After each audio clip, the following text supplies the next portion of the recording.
श्री ईश्वर गीता अष्टम अध्याय।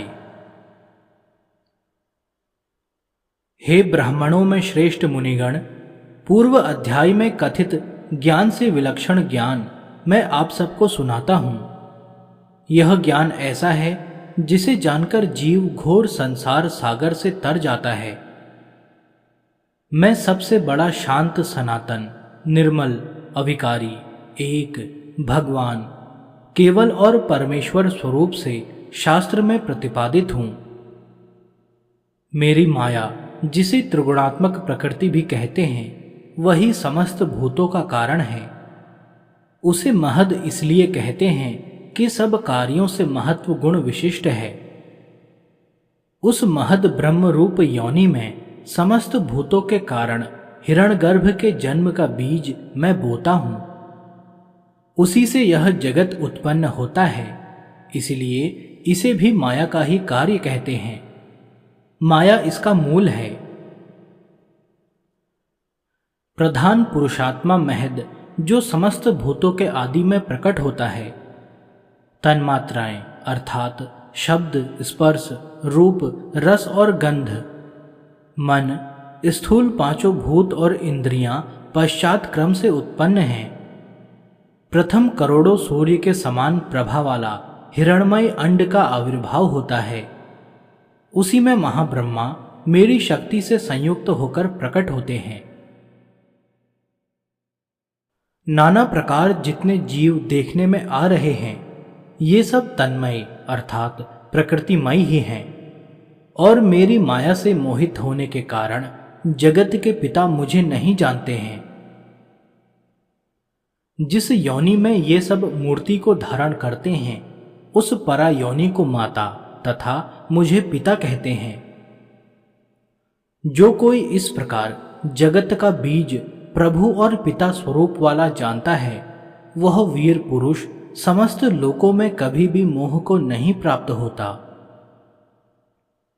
समस्त विद्याओं का ईश तथा समस्त भूतों का परमेश्वर, ओमकार मूर्ति वाला भगवान ब्रह्मा प्रजापति मैं ही हूं।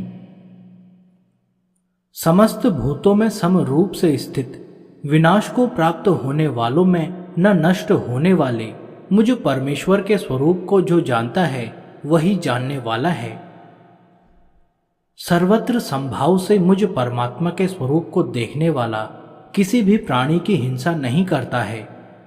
इसी से वह पुरुष परम गति का भागी होता है। सातों सूक्ष्म और षडंग स्वरूप से युक्त महेश्वर को विनियोग का ज्ञाता पुरुष जानकर पर ब्रह्म को प्राप्त होता है। महेश्वर के यही 6 अंग कहे जाते हैं: सर्वज्ञता, तृप्ति, अनादि बोध, स्वच्छंदता, नित्य अलुप्त शक्ति और अनंत शक्ति। इन्हें षड ऐश्वर्य भी कहते हैं।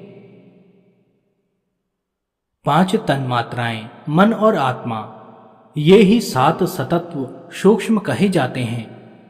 इनका हेतु प्रकृति वही प्रधान है। उसी के द्वारा बंधनादि होते हैं। जो शक्ति प्रकृति में लीन रहती है, जिसे वेदों में कारण तथा ब्रह्मा योनि रूप से कहा गया है, उसका संचालक एक महेश्वर सत्य रूप परमेष्टि मैं ही आदि में विद्यमान रहता हूं।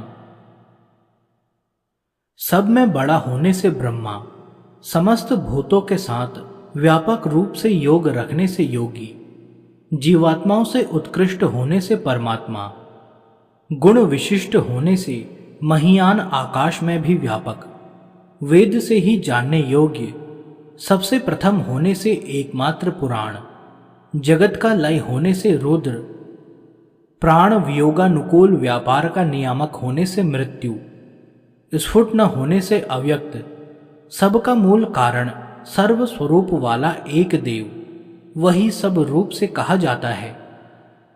इस एक परमात्मा को कोई अनेक भी कहते हैं।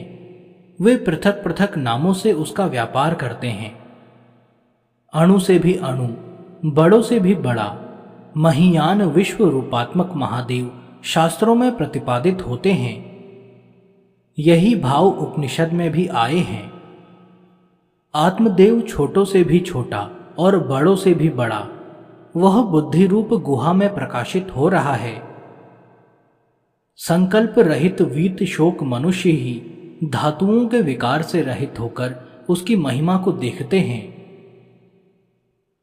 इस प्रकार बुद्धि रूप गुहा में विद्यमान उत्कृष्ट अनंत प्रभाव वाले पुराण, विश्व रूप हिरणमय स्वरूप वाले तथा बुद्धिमानों की परम गति स्वरूप पुरुष को जो बुद्धिमान जान लेता है वह बुद्धि को अतिक्रमण कर जाता है, अर्थात जन्म मरण आदि दुखों से रहित हो जाता है।